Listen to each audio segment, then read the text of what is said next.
Quand un peuple perd sa culture, c'est son identité qu'il perd. Mais quand ce peuple-là se retrouve dans la grande vallée des connaissances ancestrales, qui constitue l'ensemble de son patrimoine culturel, matériel et immatériel, alors ce peuple est en passe de se savoir comme un peuple entièrement à part, avec ses différences, avec ses vicissitudes, avec sa masse critique et surtout avec ses forces intérieures et intrinsèques. Il y a 3000 cultures au monde. S'identifier à sa culture, voilà le but de notre existence. C'est le but même de tout peuple qui aspire à l'émancipation. Mais il y a 7 grandes religions au monde, entre guillemets, supposées. Ce que le grand frère Doumbia Fakoly dit, dites révélées. Ça veut dire que la révélation de ces religions est encore approuvée. Heureusement que c'est les vainqueurs qui écrivent l'histoire pour eux. C'est pour ça que justement les négro-africains s'en sont pris à cœur joie et à comprendre et à croire que c'est la réalité qu'on leur dit. Non monsieur, non madame. Nous avons des religions négro-africaines. Ces religions négro-africaines aujourd'hui doivent être repensées, remises en œuvre, afin de pouvoir maintenant se circuler sur la véritable voie. L'Occident n'aura jamais peur d'une Afrique armée, d'une Afrique militairement conquérante. Non. L'Occident aura peur de l'Afrique le jour où l'Afrique se retrouvera dans sa propre spiritualité. Mesdames et messieurs, asseyez-vous confortablement sur l'acte 9 de la campagne de désévangélisation.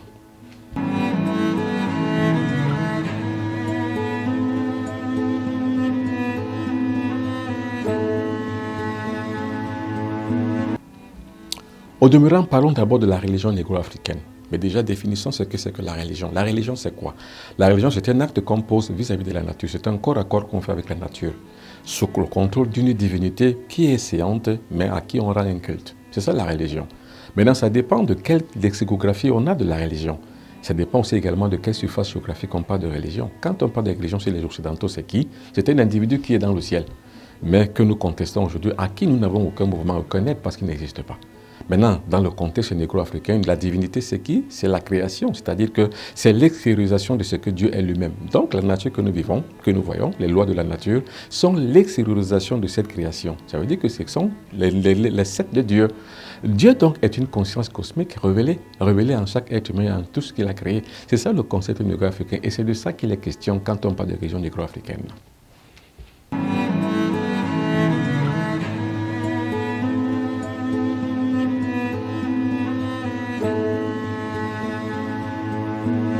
Parlons maintenant des religions dites révélées. Ça, c'est Dixit Doumbia Fakoly. Les religions dites révélées disent qu'il y a l'unicité d'un Dieu, mais qui est au ciel. C'est-à-dire ce Dieu qui est au ciel, alors dicte ses lois et dicte ses commandements au monde entier. Et le monde entier est obligé d'être à sa solde. C'est ce qu'ils nous disent. Et ils ont donc maintenant créé des moyens, c'est-à-dire que des moyens de connexion avec ce Dieu. Pour les chrétiens, c'est Jésus. Pour l'hindouisme, c'est Krishnamurti. Pour le bouddhisme, c'est Bouddha. Effectivement, pour l'islam, c'est Mahomet.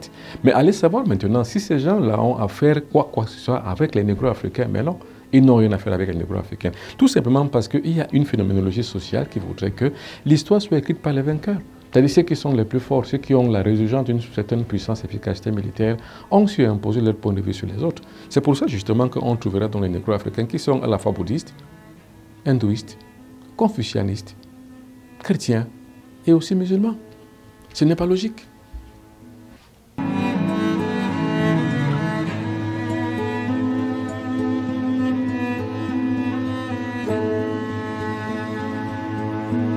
Cette campagne de désévangélisation, acte 9, parle aujourd'hui des religions dites révélées occidentales et avec leurs effets dévastateurs sur la sociologie, la psychologie et la conscience négro-africaine.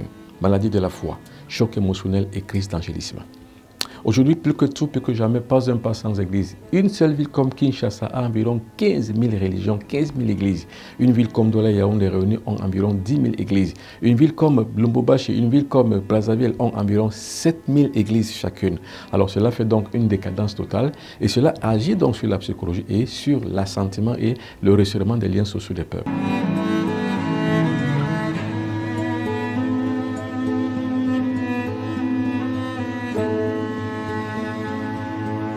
Pour atteindre les masses populaires, les églises dites révélées occidentales utilisent le miracle. Le miracle comme l'outil d'intégration de leur supercherie afin que les peuples négro-africains puissent y croire. C'est pour ça qu'ils utilisent les dîmes, qu'ils utilisent les drogues alcaloïdiques pour pouvoir faire chuter les gens, pour l'imposer les mains et les gens tombent dans la transe afin de pouvoir prouver dans ce parcours sensationnel l'existence réelle de leur sauvetage.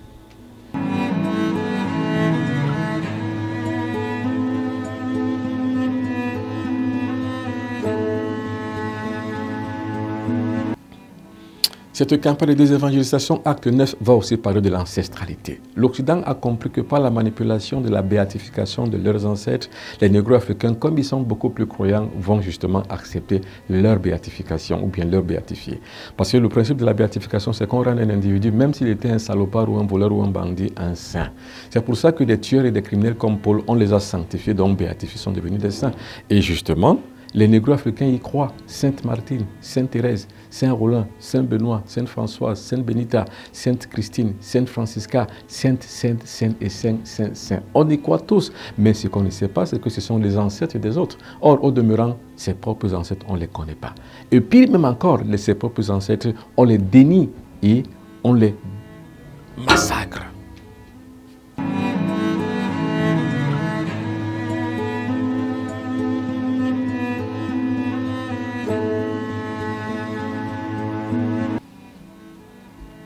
La vérité, c'est que Dieu s'est révélé au négro-africain à travers la nature, à travers ce que lui-même il a créé, à travers ce qu'il a fait de cette thésauralisation, la multiplication de ce qu'il a créé de ses propres mains. Il est donc l'artiste clé de cette conception, de ce concept qu'on appelle l'univers. C'est pour ça qu'il est la conscience cosmique révélée. Cette conscience cosmique révélée est révélée à travers les 7 lois de la nature, dont nous parlons tout le temps ici. C'est pour ça que dans l'Académie des sciences spirituelles pour la Renaissance négro-africaine, nous parlons du triangle d'Onis. Triangle d'Onis en tant que principe clé des 3 formats, lumière, amour, vérité. Lumière comme principe féminin, amour comme principe masculin et vérité comme la base qui est l'équilibre qu'ils font dans un univers qu'on appelle un tout. Regardez donc maintenant ce qu'on appelle triangle d'Onis, regardez. C'est le principe de base de l'existence. C'est la clé de notre vie. Toute la spiritualité négro-africaine y tire toute son essence. Le principe femme, lumière. Le principe homme, amour, et le principe divin comme base de l'équilibre cosmique. L'une des caractéristiques qui montre le fondement même du cosmos tout entier, l'énergie cosmique qui est représentée par Dieu, le moi supérieur, et le cosmos en lui-même, la nature en elle-même, qui est la réfraction de cette même conscience cosmique, est la lumière, l'amour et la vérité, comme base de toute spiritualité, comme base de tout développement spirituel. Lumière comme étant le principe féminin, amour comme le principe masculin, et la base qui est la vérité, c'est ça le concept même de Dieu. Toute chose existante fonde son concept dans son existence. Et sur cette disposition fondamentale qui est le symbole de la spiritualité négro-africaine. C'est même ça la spiritualité négro-africaine, c'est-à-dire que la grande conscience cosmique qui est Dieu et la réfraction qui en est faite selon la nature. C'est ça justement cette base qui est la vérité. C'est-à-dire que d'un côté il y a le principe masculin qui est l'amour et de l'autre côté le principe féminin qui est la lumière et le principe de base qui est la vérité. Lumière, amour, vérité. Voilà le triangle sacré qui nous permet de comprendre et de rentrer dans la conscience cosmique via la nature dont nous parlons la plupart du temps. Dans sa définition fondamentale, la lumière est le principe féminin, l'amour le principe masculin et la vérité l'équilibre qui repose la base de ce principe. La vérité est Dieu. C'est ça la base de cette spiritualité dont nous parlons dans Astra, l'Académie des sciences spirituelles pour la Renaissance négro-africaine. Point de supercherie ici. Le conscient collectif ici adhère lui-même dans l'émancipation de sa divinité. Donc, se divinise justement en fonction de cette connaissance. C'est pour ça que j'ai dit que ceux qui croient, c'est leur droit, mais la croyance est bien si jamais, mais la connaissance, elle est mieux. C'est justement là le but de notre spiritualisation du corps, de l'âme et de l'esprit selon Astra.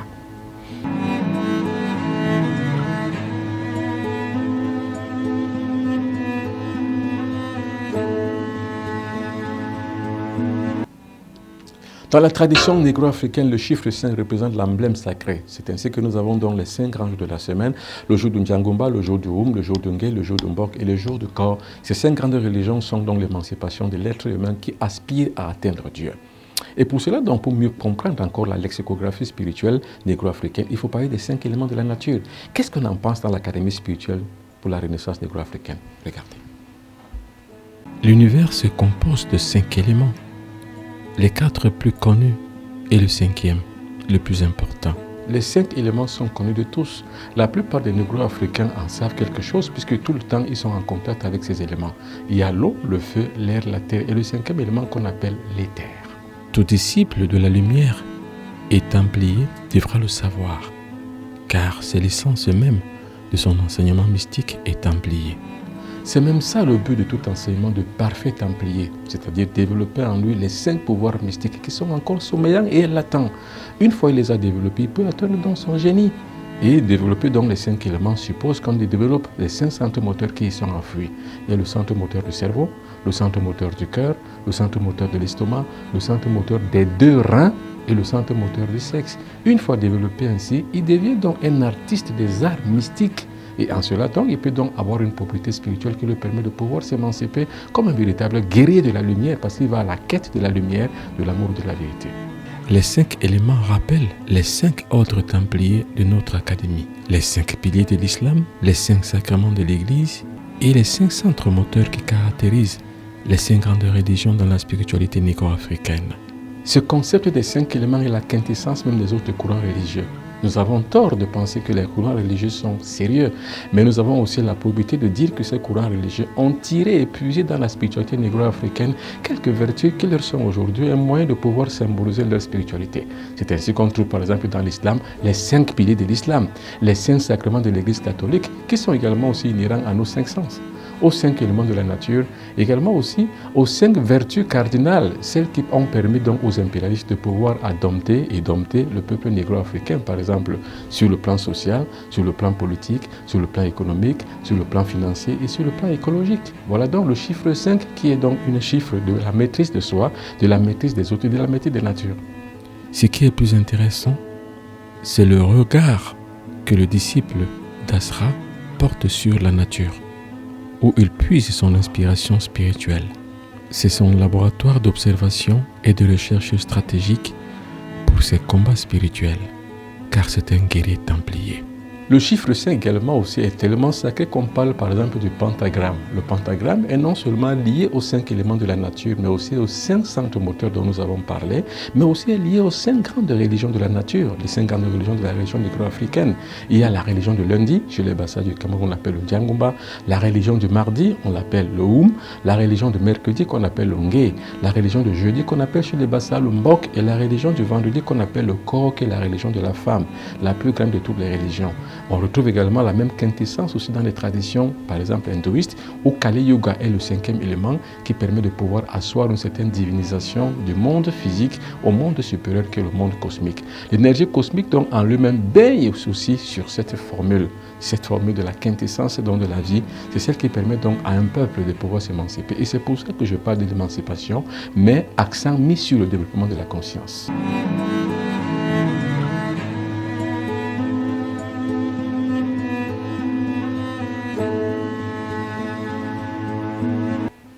En Dieu, nous avons le mouvement et l'être. En la nature, nous avons donc un concept qui nous permet de pouvoir fondre dans la nature par l'alimentation et par la transcendantalisation de notre corps et de notre espèce humaine. Et c'est ça qui permet que nous puissions atteindre donc la divinité et atteindre ce qu'on appelle la félicité spirituelle. Ceci se révèle dans les 2 grands principes de la vie. Le principe positif et le principe négatif, le principe yin et le principe yang, le principe féminin et le principe masculin. Ce sont ces 2 qui forment donc la dialectique sacrée, une interactivité qui peut justement fondre dans tout ce qui pense et tout ce qui croit. La foi est un mécanisme psychologique qui obéit à des lois mathématiques usuelles et bien spécifiques. Comme nous l'avons dit la fois dernière, la foi, normalement, c'est quoi? C'est un mécanisme qui permet que l'on puisse mettre et assembler toutes les pièces de ce puzzle initiatique, de pouvoir donc arriver à résoudre les questions de sa vie, surtout arriver à réaliser des vœux, ceux qui ne pourraient pas être réalisés si le temps n'était pas nécessaire à connaître ces choses. Les principes de la foi sont le fondement de la prière chez le mystique. Le mystique qui prie est le guerrier qui impose sa puissance. Le guerrier de la lumière devra avoir à savoir maîtriser son destin, parce que la maîtrise du destin permet qu'on puisse réussir à sa triple dimension de sa triple vie, ce qu'on appelle la dimension triptyque de l'être, c'est-à-dire quoi? La vie physique, c'est ce qu'on appelle le serment temporel. La vie spirituelle, c'est ce qu'on appelle l'asserment atemporel. Et la vie mystique, c'est ce qu'on appelle l'assurantiellement de la force mystique en soi. Ces 3 conditionnalités permettent qu'on puisse devenir un véritable templier et un guerrier de la lumière. Sa puissance repose et s'impose sur 2 principes fondamentaux. 1. L'esprit, qui est son moi supérieur. 2. Le corps, qui est son moi inférieur. C'est pour ça que la foi est l'exutoire même de la prière. Parce que la prière, c'est quoi? C'est l'instant momentané où le moi inférieur doit s'unir au moi supérieur qui est Dieu, mais au moyen d'une volonté magiquement développée. Ça veut dire que le templier guerrier qui devient alors un instrument de la foi cosmique arrive alors à s'unir avec le cosmos, donc arriver à s'unir avec son Dieu, afin de pouvoir arriver à recevoir tous les dons dont il a besoin et à pouvoir asseoir une réalisation des choses qu'il espère. C'est ça qu'on appelle généralement la foi. Il faut considérer que sans ces deux principes, il ne faut compter sur aucune réalisation possible. L'étudiant d'Asra doit intégrer cela dans sa conscience et dans l'ordre naturel de sa propre existence. Qu'il se rappelle à chaque fois qu'il est la composition naturelle du corps et de l'esprit. L'extériorisation de l'être humain tire son essence dans l'intériorisation qui se fait de l'idée qu'il a de Dieu. Parce que Dieu, normalement, c'est un concept occidental. Mais le Dieu négro-africain n'est pas un concept, c'est une réalité substantielle que l'on retrouve à travers la nature.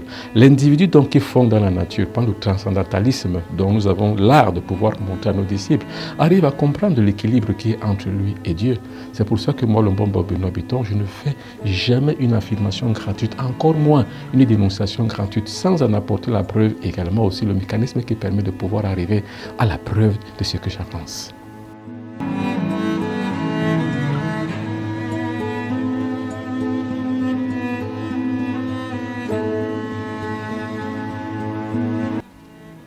Chez les négro-africains, le disciple s'affirme qui il est. Il s'affirme de sa filiation avec le cosmos parce qu'en le cosmos, nous avons le mouvement et l'être. Nous avons un corps à corps avec le cosmos qui nous permet de vivre toutes les lois de la nature et de vivre en conformité avec la logistique même cosmique et d'être donc en phase avec cet égrégore qui est le logiciel mystico-spirituel qui permet qu'on puisse atteindre le génie, l'affirmation du disciple. Voici ce que le disciple d'Asra doit dire chaque fois qu'il est midi dans son pays de résidence où il vit. L'affirmation du disciple est un credo, mais un credo scientifique, parce que credo, lorsqu'il est un peu imaginaire et abstrait, il dénote simplement de dogme. Et le dogmatisme, normalement, n'est pas spirituel, il est anti-spirituel. Mais ici, c'est le credo scientifique qui permet que l'on puisse asseoir au niveau de sa conscience l'existence réelle même de son être, de sa personnalité et de ce qu'on impose comme personnalité, comme puissance, comme pouvoir dans le cosmos. Donc, on est un fragment du cosmos et on est la résultante d'un pouvoir et d'une puissance du cosmos. C'est de ça qu'il s'agit quand on parle d'affirmation du disciple. Regardez. Voilà son affirmation. Je suis moi, une étincelle divine qui jaillit du fond de la terre. Je suis le bouclier de mes frères et sœurs dans l'unité et l'amour. Je suis le templier du parfait guerrier. J'aspire à l'intelligence cosmique et à la sagesse des maîtres initiateurs invisibles. Je suis en parfait équilibre avec l'autre du monde. En cela que mes projets pour les miens se réalisent. Je suis disciple de la lumière, de l'amour et de la vérité. Alors, l'affirmation du disciple est obligatoire, rédhibitoire. Et également aussi, il est un principe sacré, c'est-à-dire qu'il permet que l'individu puisse comprendre qu'il vit dans un domaine sacré et que lui-même s'est fait l'idée de ce domaine sacré en devenant lui-même disciple, mais pas un disciple de Benoît Bitton, non, un disciple de la lumière, un guerrier du templier lumière et lumineux. Et le templier, le véritable, il est pour une affirmation bien spécifique parce qu'il est écrit et il est dit quelque part. C'est lui qui n'a pas d'idéal pour lequel il veuille même bien donner sa vie, c'est qu'il n'a pas encore compris le sens réel de la vie.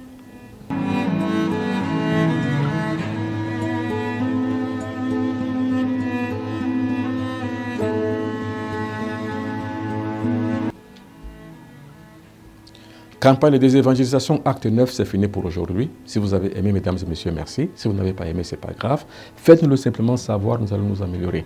Aujourd'hui, comme les autres jours, nous avons dit ce qu'il fallait dire. Car au troisième millénaire, il ne faut rien dire pour nuire, il ne faut rien taire pour plaire. Ce fut un grand plaisir. Je suis à Paris le 7, le 8 et le 9 août 2020. Vous voulez la connaissance négro-africaine? Suivez-moi.